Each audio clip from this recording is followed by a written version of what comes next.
স্বাগত খেলাযোগে আপনাদের সাথে আছি আমি ফাইম রহমান। বাংলাদেশ লাকি কারণ ব্যাটিং অর্ডারের শেষের দিকে শামীম জাকেরের মতো জোড়া পাওয়ারফুল ফিনিশার আছে। সাবেক ক্রিকেটার ইমরুল কায়েস মনে করেন এশিয়া কাপে গেম চেঞ্জার বনে যেতে পারেন শামীম পাটোয়ারি। ফিনিশিং এর দুই ব্যাটারকে আরো দুর্বার বানাতে কোচরাও বেশ সিরিয়াস, নানান তরিকায় চলছে ওদের স্কিল ট্রেনিং। রবিবার টাইগারদের প্র্যাকটিসে চোখ রেখেছেন সাইফুল রূপক। লোকমুখে শোনা যায় মায়ের উপর ঔষধ নাই, ওই কথাটা শামীম পাটোয়ারির উইলোবাজির সঙ্গে খুব মিলে যায়। ধুমধারাক্কা ব্যাট চালিয়ে দ্রুত রান তোলায় পটু, স্কুপ রিভার্স স্কুপে আগে থেকেই ঝানু। আইডল এভিডি ভিলিয়ার্সের মতো 360 ডিগ্রি ব্যাটার হতে শান দিচ্ছেন ভিন্ন ভিন্ন জোনের শটে। একই লাইন লেন্থের বলে ফিল্ডার বুঝে অফ কিংবা লেগ সাইডে খেলা। সিমন্স আর সালাউদ্দিনের একটাই বার্তা, বোলার ডেলিভারি দেওয়ার সাথে সাথে কখনো বলের উপরে এসে লেগ সাইডে, কখনো জায়গা করে কাভার কিংবা পয়েন্টের দিকে পাওয়ারফুল স্ট্রোক খেলা। শেষ দিকে ফিনিশিংয়ে উইকেটের চারপাশে বল পাঠাতে পারলেই তো এলোমেলো হয়ে যায় প্রতিপক্ষ বোলাররা। বড় রান ওঠে স্কোর বোর্ডে। ছোট ফরম্যাটে বাংলাদেশের বড় ভরসা।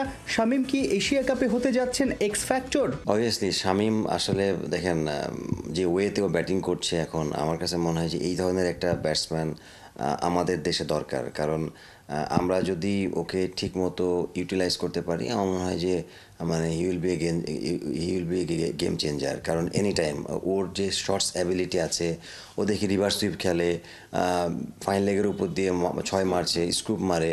তো এই জিনিসগুলো বাংলাদেশে কিন্তু অনেক প্লেয়ার পারে না। সো ও ওইভাবে নিজেকে তৈরি করেছে। মনে হয় যে কলিজা অনেক বড়। সাহস তো অবশ্যই থাকে, কারণ সাহসের সাথেও আপনার বডি মুভমেন্ট, বডির অ্যাজিলিটির মানে আপনার কতটুকু বলের পিছিয়ে আপনি যেতে পারছেন, স্টাম্পটারে ইউজ করছেন আপনি, এটাও তো একটা বড় ব্যাপার। হ্যান্ড সুইংস থাকে, সব মিলাই হচ্ছে একটা আয়ের যে একটা থাকে, কোঅর্ডিনেশন থাকে, এই সব মিলাই যদি আপনি দেখেন ও ওই জায়গাতে এখন ভালো। ও যতই মুভমেন্ট করুক না কেন, ওর হেড পজিশন বলেন এবং বডি যে পজিশনটা খুব ভালো থাকে। এই জন্যই বলগুলোকেও ভালো দেখে এবং ভালো টাইমিং করতে পারে। শুধু কি শামীম, 1 বছর ধরে জাকের আলীও সামর্থ্যের প্রমাণ দিয়ে যাচ্ছেন। রবিবার সংবাদ মাধ্যমের জন্য অনুশীলন দেখার এবং শুট করার সুযোগ ছিল কেবল 20 মিনিট।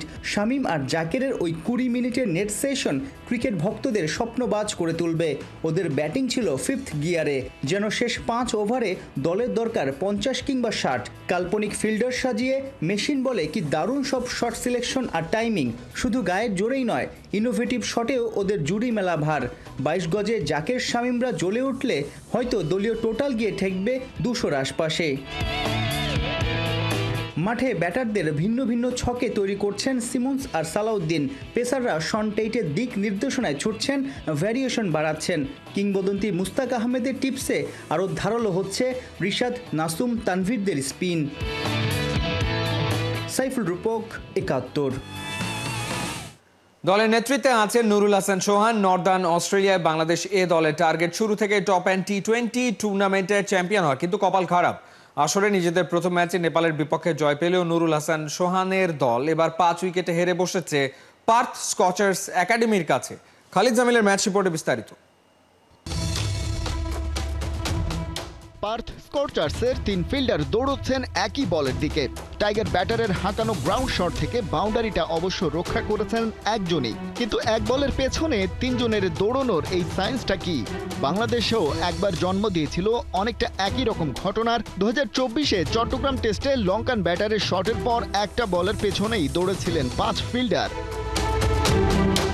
ফিল্ডিংয়ে নির্দিষ্ট এই ছবি দেখে অনেকেই ওদের অ্যামেচার বলতে পারেন, তবে সেটা শুধুই ডেডিকেশন, সর্বোচ্চ এফোর্ট দেওয়ার চেষ্টা। আর ম্যাচ জুড়েই পার্থ স্কচার্স একাডেমির ক্রিকেটাররা খেলেছে নিজেদের সর্বোচ্চটা দিয়ে, আর ম্যাচটাও ওরা জিতে নিয়েছে 5 উইকেটে। ক্যাপ্টেন নুরুল হাসান সোহানের নেতৃত্বে টপ এন্ড টি20 টুর্নামেন্টে পার্থ স্কচার্সের বিপক্ষে যে একাদশটা নেমেছিল, সেটা বাংলাদেশের ছায়া জাতীয় দল বললে ভুল হবে না। প্রায় প্রত্যেকেই ছিলেন এক সময়ের সম্ভাবনাময় ক্রিকেটার। এ দলের মোড়কে হয়েছেন পুনর্বাসিত। কয়েন্টসের জায়গায় ব্যাটিং ফ্লিপ, আর সেখানে সোহান জিতেছেন, নিয়েছেন ব্যাটিং। কিন্তু বরাবরের মতোই টপ অর্ডার ভেঙে পড়া আর মিডল অর্ডার ঠিকঠাক হাল ধরতে না পারা। একই সিনেমার ফিল্ম যেন ভিন্ন ভিন্ন প্রজেক্টরে চালিয়ে যাচ্ছে বাংলাদেশ ক্রিকেট। ভেন্যু ভিন্ন, মেনু একই। নাইম আর সাইফের কাছ থেকে হয়তো আশাই ছিল না খুব বেশি। প্রথম জন 5 আর পরের জন ফিরেছেন 1 রানে, কিন্তু জিসান আলম তো সম্ভাবনাময়, তার ব্যাটেও এলো মোটে 9 রান। টাইগার ব্যাটিং লাইনের প্রথম 2 অঙ্কের ফিগার টাচ করলেন আফিফ হোসেন ধ্রুব। এ দলের হয়ে 4 দিনের ম্যাচটায় ক্যাপ্টেন হওয়ার খবরটা হয়তো মাহিদুল অঙ্কনের কাছে গিয়েছিল আগেই, কিন্তু অধিনায়কোচিত কোনো ইনিংস এই ম্যাচে তার দেখা গেল না। ফিরেছেন ব্যক্তিগত 6 রানে। এরপরে ডাবল ডিজিটটা ছিল মৃত্যুঞ্জয় চৌধুরীর। একই সাথে স্ট্রাইক রেটও প্রথম 100-র ওপরে নিয়েছেন তিনি। তার 8 বলে 14 রানের ক্যামিও ইনিংসের পর আরেক lower order batter Rakibul Hasan 5 বলে 16 রান তুলে হন রান আউট। অস্ট্রেলিয়ান একাডেমিটাকে বাংলাদেশ এ দল টার্গেট দেয় 124 রানের। আধুনিক ক্রিকেটে যেন এর চেয়ে সহজ কাজ আর হয় না। টাইগার পেসার হাসান মাহমুদ ওদের ওপেনার ব্যাকস্টার হোল্ডকে দ্রুতই ফিরিয়ে দেন, তবে জেডন গুডউইনের 17 আর টিয়াগো উইলির 31 রানে ভর করে জয়ের দিকেই এগোয় স্বাগতিক দলটা। নাইম হাসানের বলে উইলির উইকেটটা হারালেও নিজেদের গতিতে ম্যাচটা চালিয়ে নিতে থাকে ওরা। শেষমেশ জোয়েল কুটিজের অপরাজিত 44 রানের ইনিংসে ম্যাচ জেতে পার্থ স্কচার্স একাডেমি। প্রথম ম্যাচে নেপালকে হারিয়ে শুভ সূচনা করেছিল টাইগাররা। এবার সাউদার্ন অস্ট্রেলিয়ার এক একাডেমি দলের কাছে হারতে হলো সোহানদের। খালিদ জামিল, 71। বসুন্ধরা কিংসের সিদ্ধান্তে গ্যারাকলে পড়েছে বাফুফে। সেপ্টেম্বরে ফিফা উইন্ডোতে কিংসের ফুটবলারদের পাওয়া না পাওয়া নিয়ে তৈরি হয়েছে জটিলতা। 6 ও 9 সেপ্টেম্বর নেপালের বিপক্ষে 2টি প্রীতি ম্যাচকে সামনে রেখে এরই মধ্যে ঢাকায় ক্যাম্প শুরু করেছে বাংলাদেশ। হাভিয়ার কাবরেরার নেতৃত্বে অনুশীলন করছে মাত্র 12 জন ফুটবলার। অনুপস্থিত কিংসের 10 ফুটবলার। প্রাক মৌসুম প্রস্তুতি ও চোটের ঝুঁকির কারণে খেলোয়াড়দের ছাড়তে নারাজ ক্লাবটি। এ নিয়ে রবিবার জরুরি মিটিংয়ে বসে জাতীয় টিমস কমিটি। বাংলাদেশের ফুটবলের স্বার্থে, বাংলাদেশের জাতীয় ফুটবল দলের স্বার্থে তারা জানি আমাদের এই ফুটবল ফেডারেশনের দিকে এগিয়ে আসে। যেহেতু ইমরুল ভাই সিনিয়র ভাইস প্রেসিডেন্ট এবং ন্যাশনাল টিম ম্যানেজমেন্ট কমিটির ডেপুটি চেয়ারম্যান, ওনার ক্লাব, ফুটবল ফেডারেশনও ওনার, বসুন্ধরা কিংসও ওনার, খেলোয়াড়রাও ফুটবল ফেডারেশনের, খেলোয়াড়রাও ওনার। সেই ক্ষেত্রে আমরা আজকে একটা চিঠি দিব, অনুরোধ করব তাদেরকে যত সম্ভব, যত তাড়াতাড়ি সম্ভব তারা জানি তাদের খেলোয়াড়দেরকে আমাদের প্র্যাকটিসে জয়েন করানো হয়। চিঠিতে যদি তারা সাড়া না দেয় সেই ক্ষেত্রে আবার আমরা ইমার্জেন্সি মিটিং কল করব। ইমার্জেন্সি মিটিং কল করে ফিফার রুলস অনুযায়ী যেটা আছে আমরা সেদিকেই আগাবো। মরুর বুকে আগুনে পুড়েই ভিয়েতনামের জার্নি শুরু করতে যাচ্ছে বাংলাদেশ। অনূর্ধ্ব-23 এশিয়ান কাপ বাছাইয়ে সোমবার বাহরাইনের বিপক্ষে প্রথম প্রস্তুতি ম্যাচ খেলবে যুবারা। ক্লোজ ডোর ম্যাচ শুরু বাংলাদেশ সময় রাত 9টায়। সেপ্টেম্বরে ভিয়েতনামে কঠিন মিশনে নামার আগে নিজেদের ঝালিয়ে নিতে বাহরাইনে আছে সাইফুল বারী টিটু শিশুরা। এখানের মূল চ্যালেঞ্জ তীব্র গরম, সেই সঙ্গে প্রতিপক্ষ বেশ শক্তিশালী। ভিয়েতনামে খেলতে যাওয়ার আগে নিজেদের পরখ করে নেওয়ার দুর্দান্ত সুযোগ লাল সবুজদের সামনে।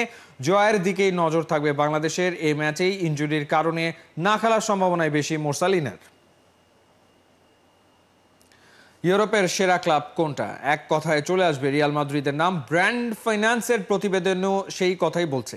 বিশ্বের সবচেয়ে মূল্যবান ফুটবল ব্র্যান্ড হিসেবে শীর্ষস্থান ধরে রেখেছে রিয়াল মাদ্রিদ। শুধু ব্র্যান্ডই নয়, একই সাথে শক্তিশালী ক্লাব এবং এন্টারপ্রাইজ ভ্যালু দুটোতেই 1 নম্বরে মাদ্রিদ। লন্ডন ভিত্তিক ব্র্যান্ড ফাইন্যান্স বিশ্বের অন্যতম প্রধান ব্র্যান্ড মূল্যায়ন ও পরামর্শক প্রতিষ্ঠান। ফুটবল 50-2025 নামে প্রকাশিত ব্র্যান্ড ফাইন্যান্সের সর্বশেষ প্রতিবেদন অনুযায়ী রিয়াল মাদ্রিদের ব্র্যান্ড ভ্যালু গত বছরের তুলনায় 14% বেড়ে এবছর হয়েছে 190 কোটি ইউরো। অন্যদিকে বার্সার ব্র্যান্ড মূল্য বেড়েছে 11%। এন্টারপ্রাইজ ভ্যালুতেও রিয়াল মাদ্রিদ 600 কোটি ইউরো নিয়ে সবার উপরে। স্পেনের ক্লাব মাদ্রিদ টপ ব্র্যান্ড হলেও লিগগুলোর মধ্যে সবচেয়ে সফল ইংলিশ প্রিমিয়ার লিগ। রীতিমতো অচল পড়ে থেকে ধ্বংস হচ্ছে নীলফামারী আন্তর্জাতিক স্টেডিয়াম। কোটি টাকা খরচ করা হলেও সেখান থেকে আসলে কোনো দাম মিলছে না, কারণ খেলা সেখানে রেগুলার হয় না। কি কারণে হয় না, কেন হয় না, সেই ব্যাখ্যাই এই রিপোর্টে। নাম বদলেছে, কিন্তু স্টেডিয়ামের প্রবেশপথে ঝুলে থাকা সেই পুরনো নামফলক আজও একই রকম। ঠিক যেন স্টেডিয়ামের ভবিষ্যৎ ঝুলে আছে সেই ফলকের মতোই, অনিশ্চিত, অবহেলিত। 1984 সালে নির্মিত হওয়া নীলফামারী জেলা স্টেডিয়ামটির আধুনিকায়ন হয়েছিল 2018 সালে। প্রায় 14 কোটি টাকার সংস্কারে বসানো হয়েছিল উন্নত ঘাস, তৈরি হয়েছিল ভিআইপি স্ট্যান্ড ও গ্যালারি। সে বছরই ইন্টারন্যাশনাল ডেবু হয় স্টেডিয়ামটির। 2018 সালের 29 আগস্ট শ্রীলঙ্কার বিপক্ষে একমাত্র ফিফা ইন্টারন্যাশনাল ফ্রেন্ডলি ম্যাচ খেলে বাংলাদেশ। দর্শক ধারণ ক্ষমতা 20,000 হলেও সেদিন গ্যালারি মাতিয়েছিল রেকর্ড 21,359 জন। এরপর আরও একটি আন্তর্জাতিক ম্যাচ গড়ায় এখানে। ইন্টারন্যাশনাল ক্লাব ফ্রেন্ডলি ম্যাচে একই বছরের 21 সেপ্টেম্বর মালদ্বীপের নিউ রেডিয়েন্ট এফসির বিপক্ষে খেলে বসুন্ধরা কিংস। দুটি ম্যাচই এই স্টেডিয়ামের আন্তর্জাতিক পরিচিতি এনে দেয়।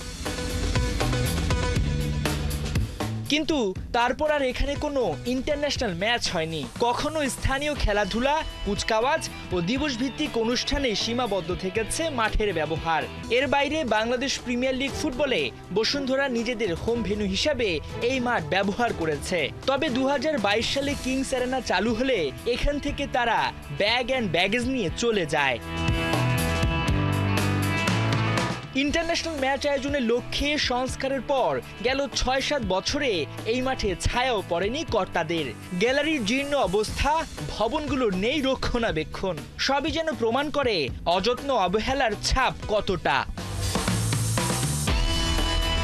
তবে আবারও সবুজ গালিচায় ফেরানো সম্ভব ইন্টারন্যাশনাল ম্যাচ। বেশ কিছু সুবিধা রয়েছে এই জেলায়, যার মধ্যে অন্যতম Dhaka Saidpur Dhaka flight route. Saidpur airport থেকে স্টেডিয়ামের দূরত্ব মাত্র 24 কিলোমিটার, যা আধা ঘন্টার পথ। এর আগে যে দলগুলো এখানে খেলে গেছে তারা সকালের ফ্লাইটে এসে দুপুরে ম্যাচ খেলে ফিরে গেছে রাতের বিমান ধরেই। থাকার পর্যাপ্ত সুযোগ সুবিধা ছিল না। তবে এখন দৃশ্যপট বদলাতে শুরু করেছে। সৈয়দপুরে বেশ কিছু আধুনিক মানের হোটেল গড়ে উঠেছে। তবে প্রয়োজনে আরো বেটার কিছু করা যেতে পারে বলে আশ্বস্ত করেছেন জেলা প্রশাসক। অবকাঠামোগত সমস্যা থাকলেও সুবিধা এটা হলো সকালে এসে এখানে মানে আমাদের স্পোর্টস কমপ্লিট করে আবার চলে যাওয়ার মতো সুযোগ আছে, এবং সৈয়দপুর কাছেই আছে যেহেতু ওখানে কিন্তু আমাদের কিছু অ্যাকোমোডেশন আছে। ইন্টারন্যাশনাল মানের খেলার ক্ষেত্রে তো এটা আমরা বাফুফের সাথে কথা বলবো, ওনারা যদি আমাদেরকে, কারণ ওইটা অ্যারেঞ্জমেন্ট করার সামর্থ্য আমাদের নাই, কিন্তু ওনারা করলে আমরা সহায়তা অবশ্যই করব। এর আগে সবগুলো ম্যাচ দিনের আলোতে হয়েছে। ইন্টারন্যাশনাল ম্যাচ আয়োজনে বড় বাধা ফ্লাড লাইট। এর বাইরে ব্যাকআপ পাওয়ার সিস্টেম, আধুনিক প্রেস বক্স স্থাপনও বেশ গুরুত্বপূর্ণ। মাঠ হস্তান্তরে প্রস্তুত জাতীয় ক্রীড়া পরিষদ। বাফুফের চিঠির অপেক্ষায় তারা। ফেডারেশনের নিজস্ব কিংবা ফিফার অর্থায়নে ফের সংস্কার করা গেলে মাঠের অভাব পূরণ করা সম্ভব। এতে যেমন উত্তরে নিয়মিত খেলাধুলা আয়োজিত হবে, তেমনি কমবে জেলার বেকারত্ব। সেই সঙ্গে জাতীয় ক্রীড়া পরিষদের কোটি কোটি টাকার সম্পদ থেকে সুবিধা আদায় করা যাবে 16 আনা। বাংলাদেশে যে কয়েকটি স্টেডিয়াম আছে, নান্দনিকতার বিচার করা হলে সবার ওপরেই থাকবে নীলফামারী জেলা স্টেডিয়ামটি। এখানে ইন্টারন্যাশনাল ম্যাচ হয়েছে, ঘরোয়া লিগেও ম্যাচ আয়োজন করা হয়েছে। তবে বহু বছর ধরে ম্যাচ না হওয়ায় এখানে এর প্রাণ ফিরে পাচ্ছে না। এখন যদি সঠিক পরিকল্পনা করা হয়, ম্যাচ আয়োজন করা হয়, তবে এর নান্দনিকতা প্রকাশ পাবে। হাসান সজীব, 71, নীলফামারী জেলা স্টেডিয়াম, নীলফামারী। এই ছিল এই মুহূর্তের খেলাযোগে। সরাসরি সংবাদ অনুষ্ঠান দেখতে চোখ রাখুন 71-এর ফেসবুক পেজ এবং সাবস্ক্রাইব করুন 71-এর ইউটিউব চ্যানেল। 71-এর সাথেই থাকুন।